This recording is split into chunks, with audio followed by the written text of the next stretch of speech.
I found a record of my own death, written by someone who knew me too well. I didn't know I was going to die until I read the notes meant for it. They were tucked inside a paperback I'd owned for years, pages I'd never noticed before. Thin sheets, handwritten. Calm, careful.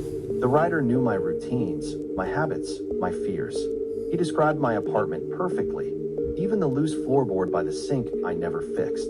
At first, I thought it was a joke. Then I realized the notes weren't guesses. They were observations. He wrote about how I always sat with my back to the hallway, how I never locked the door when I was home, how I talked to myself when I was nervous. He knew things I'd never told anyone. The last pages weren't plans. They were reflections. About patience. About watching someone slowly become aware. About how fear tastes different when it arrives too late. I searched the apartment, heart pounding, but nothing was out of place. No signs of a break-in. No hiding place I hadn't already checked.